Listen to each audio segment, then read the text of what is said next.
Hello everyone, good morning. Budget presentation by ministry of finance, ये हमारा आज का टॉपिक है। देखो अभी बजट आया है, अभी पास हुआ है 1 फरवरी को ही। तो ये समझ लो अगर कि कैसे बजट बनता है, कैसे उसमें प्रोसेसेस होते हैं, क्या क्या प्रोसेसेस होते हैं, स्टेप्स होते हैं, तो बजट को समझना बिल्कुल ईजी हो जाएगा। ठीक है, तो बजट को बनाने में मिनिस्ट्री ऑफ फाइनेंस का क्या रोल होता है और कैसे कैसे बनता है स्टेप्स, ये सारी चीज़ें हम देखने वाले हैं इसमें। ठीक है, तो मिनिस्ट्री ऑफ फाइनेंस में कुछ डिपार्टमेंट्स होते हैं, 6 डिपार्टमेंट्स होते हैं। पहले 5 थे, अभी 6 हो गए हैं। कौन कौन से थे? Economic affair department, department of expenditure, department of revenue, department of investment and public asset management, ठीक है, और डिपार्टमेंट ऑफ फाइनेंशियल सर्विसेज। ये सारे जो डिपार्टमेंट्स हैं ये पहले थे और अभी एक नया ऐड हुआ है, एक्सपेंड हुआ है ये, तो पब्लिक इंटरप्राइजेस। ठीक है, तो 6 डिपार्टमेंट्स और ये सारे मिल करके बजट को बनाने में हेल्प करते हैं। इनसे कंसल्टेशंस होते हैं, प्रिपरेशन होते हैं, ठीक है, इम्प्लीमेंटेशन में हेल्प करते हैं।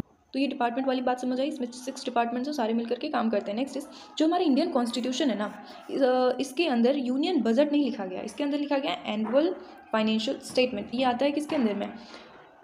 112 आर्टिकल जो है, आर्टिकल 112, उसके अंदर यूनियन बजट का प्रोविज़न है। उसमें है क्या? एनुअल फाइनेंशियल स्टेटमेंट लिखा गया है, यूनियन बजट नहीं लिखा गया है। ठीक है, तो ये यूनियन बजट होता क्या है बेसिकली?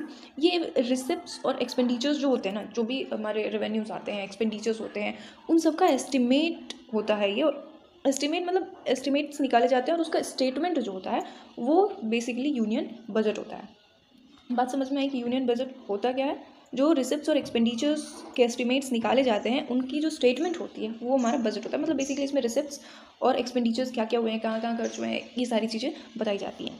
ठीक है, और इसको प्रिपेयर करने के लिए कंसल्टेशंस, प्लानिंग, इम्प्लीमेंटेशन, सारी चीज़ें होती हैं। डिफाइंड प्रोसेस होता है, कब कहाँ कैसे कंसल्ट करना है, किससे करना है, प्लानिंग देन इम्प्लीमेंटेशन। ठीक है, नेक्स्ट हम देखते हैं स्टेप्स के थ्रू समझना ईजी हो जाएगा, इसलिए मैंने स्टेप्स में इसको डिवाइड कर रखा है। ठीक है, तो मेकिंग ऑफ द बजट, सबसे पहले बजट बनता है। कैसे बनता है?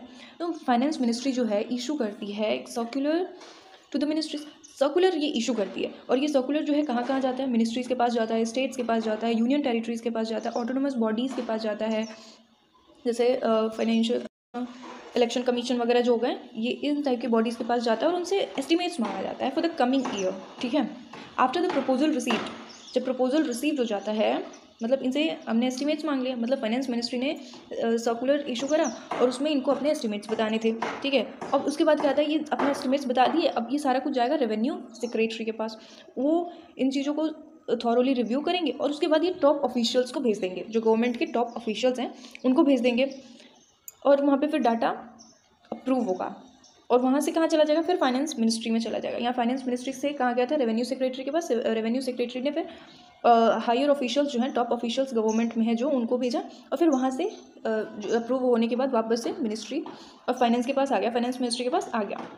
नेक्स्ट क्या होता है? Estimates of revenue and expenditure. Revenue और एक्सपेंडिचर जो उनको एस्टिमेट किया जाता है, फाइनेंस मिनिस्ट्री एनालाइज करती है डाटा को और कंपेयर करती है estimates of revenue and expenditure, कितना रेवेन्यू और कितना एक्सपेंडिचर है, इनको एस्टिमेट करती है और ओवरऑल बजट डेफिसिट भी निकालती है। यहाँ पे, यहीं पे बजट डेफिसिट पे कितना रेवेन्यू आ रहा है, ये जो एस्टिमेट्स हो रहे थे यहाँ पे, ये लोग, इन सब के पास सर्कुलर गया, इन लोगों ने अपना एस्टिमेट निकाला और भेज दिया। तो इसमें से इनके पास रेवेन्यू कितना आ रहा है, ठीक है, इनके पास रेवेन्यू कहाँ कहाँ से आ रहा है, ये कितना रेवेन्यू देंगे और इनके खर्चे क्या क्या हैं, ये सारा कुछ बताते हैं ये लोग। ठीक है, तो यही ये सारी चीज़ें हमें वहाँ से पता लग गई। अब यहाँ पे क्या हो रहा है? जो रेवेन्यू एंड जो फाइनेंस मिनिस्ट्री है वो एनालाइज कर रही है कि जो रेवेन्यू है और एक्सपेंडिचर है, इन सब में से क्या क्या आ रहा है, कितने डेफिसिट्स आ रहे हैं, कितने क्या क्या चीज़ें आ रही हैं। ठीक है, यहाँ पे एस्टिमेशन हो गया। उसके बाद ये जाएगा चीफ इकोनॉमिक एडवाइज़र के कंसल्टेशन के लिए। The centre consults to chief economic adviser. Chief economic adviser से कंसल्ट करती है कि क्या ये सही है क्या नहीं है। ठीक है, जब यहाँ से अप्रूवल मिल जाता है और वो डिटरमाइन भी करते हैं optimal level of borrowing required by the government to meet the deficit. कितना लेवल ऑफ जो बोरोइंग है हमें चाहिए होगा, डेफिसिट हो रहा है यहाँ पे, तो कितना बोरोइंग चाहिए होगा, हमें कितना क्या करना है, तो चीफ इकोनॉमिक एडवाइज़र बताएंगे। तो इतनी बात समझ आएगी, क्या क्या इतने स्टेप्स समझ आए, 3 स्टेप्स हमने पढ़ लिए, ये स्टेप समझ आए।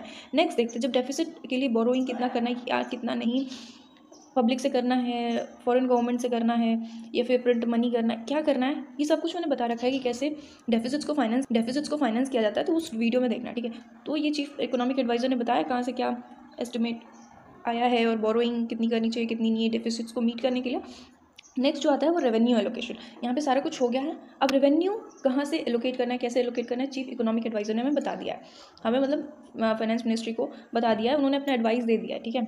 अब जो बात हो रही है रेवेन्यू एलोकेशन की, इसमें क्या हो रहा है, फाइनेंस मिनिस्टर जो है takes call on revenue allocation to various departments for the future expenditure. तो फाइनेंस मिनिस्ट्री है, उन्होंने अपना काम कर लिया, takes call on revenue allocation to various departments, अलग अलग डिपार्टमेंट से रेवेन्यू एलोकेशन की बात हो गई है, ठीक है। In the event of disagreement, अगर मान लो डिसएग्रीमेंट होता है, उतना फंड एलोकेट नहीं हो पाता है, तो फाइनेंस मिनिस्टर जो है वो जाती हैं यूनियन कैबिनेट के कंसल्टेशन के लिए या फिर प्राइम मिनिस्टर के पास कि हाँ क्या करना है, इतना ही, मतलब वो अपना सारा कुछ जो भी उनके पास डाटा कलेक्टेड होता है वो बताती हैं, उसके बाद प्रोसीडिंग होती है। नेक्स्ट स्टेप जो है वो होता है, अगर एलोकेट हो गया फंड और नहीं हुआ है तो उसके एडवाइजेज और कंसल्टेशंस के बाद पहुंचते हैं नेक्स्ट स्टेप पे, pre budget meetings. Pre budget meets होते हैं after allocation of funds, finance minister holds pre budget meeting with various stakeholders. यहाँ पे स्टेक होल्डर्स कौन है, ये मीटिंग होती है ताकि क्लियर आइडिया मिल जाए कि हाँ यही करना है, उनके प्रपोजल्स क्या क्या हैं और डिमांड्स जो भी हैं क्या वो मीट हुए हैं या नहीं हुए हैं।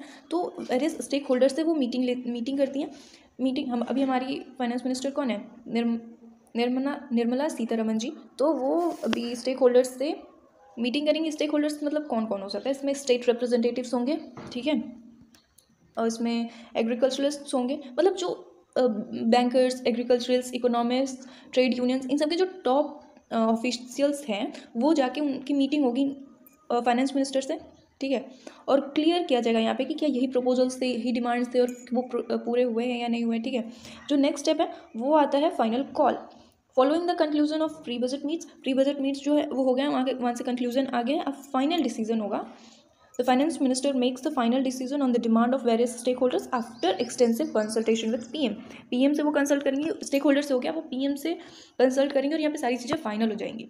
हलवा सेरेमनी होगा, फिर बजट प्रेजेंटेशन होगा। हलवा सेरेमनी का क्या सीन है, to mark the final stage of the union budget making process होती है, फॉलो करती है annual tradition of hosting halwa ceremony. एक हलवा सेरेमनी होता है जब बजट प्रिंट होने जाते हैं ना, तो हलवा सेरेमनी होता है, ठीक है। और ये एक ट्रेडिशन है और हमेशा मतलब जब बजट पास होने वाला होता है, मतलब जब बजट प्रिंट होने वाला होता है तो ये सेरेमनी होती है। पिछली बारी कोविड के वजह से 2021 में कोविड की वजह से मिठाइयाँ बांटी गई थी, लेकिन हाँ वहाँ पे कुछ मीठा होता है। अभी हलवा सेरेमनी हुआ है 2023 में, ठीक है। उसके बाद फिर क्या होता है, मतलब हलवा सेरेमनी होने का मतलब कि प्रिंटिंग ऑफ बजट स्टार्ट हो गया है, budget document. After halwa is serve to the entire staff in the finance ministry. Finance ministry में सबको हलवा वगैरह नहीं, हलवा सर्व किया जाता है। उसके बाद बजट प्रिंटिंग स्टार्ट होती है, ठीक है। उसके बाद बात आती है प्रेजेंटेशन की, बजट को प्रेजेंट करना। Finally the union budget is presented in the Lok Sabha में होता है बाय द फाइनेंस मिनिस्टर। तो सारी बात समझ आई, फाइनेंस मिनिस्टर लास्ट में लोकसभा में बजट को पेश करती हैं या फिर कह लो प्रेजेंट करती हैं। 2016 तक अगर हम देखें तो फरवरी के लास्ट में बजट प्रेजेंट किया जाता था। अभी 2017 से जो है अब तक क्या हुआ है, बजट को फरवरी के स्टार्टिंग में ही 1 फेब को ही प्रेजेंट किया जाता है, ठीक है। बात समझ आई, तो ये रही पूरी की पूरी बात, सारे स्टेप्स जो होते हैं, ये सारा कुछ होता तो फाइनेंस मिनिस्ट्री के थ्रू ही है। मिनिस्ट्री ऑफ फाइनेंस के हाथ में होती हैं सारी, लगभग सारी चीज़ें उनको प्रिपेयर करनी होती है, उनकी रिस्पॉन्सिबिलिटी होती है। लेकिन यहाँ पे नीति आयोग से कंसल्टेशन के बाद ही चीज़ें होती हैं, ठीक है। कहाँ कहाँ कंसल्टेशन हुआ है, उन सारी चीज़ों को वीडियो को वापस से देख करके पॉइंट आउट करो, उसको नोट करना, ठीक है। तो सारी चीज़ें धीरे धीरे क्लियर हो जाएंगी। सबसे पहले कंसल्टेशन नीति आयोग से होता है और बाकी अदर मिनिस्ट्री से, जो कि अभी मैंने सब में बताया। और उसके बाद जब बजट यहाँ पे प्रेजेंट हो जाता है तो दोनों ही हाउसेस से ये पास होता है और उसके बाद फिर जो कमिंग ईयर होगा उसमें ये यूज़ होगा। मतलब ये कि फाइनेंशियल ईयर जब स्टार्ट होगा उससे पहले दोनों ही हाउसेस से बजट जो है पास हो जाएगा, ठीक है। दोनों हाउसेस से पास होना जरूरी है। So thank you, have a nice day, bye. इतना ही था मेरे साइड से आज। आई होप कि चीज़ें समझ आई होंगी, और अगर नहीं समझ आई हैं, कोई प्रॉब्लम लग रही है तो कमेंट बॉक्स में बताओ मेरे को। Thank you.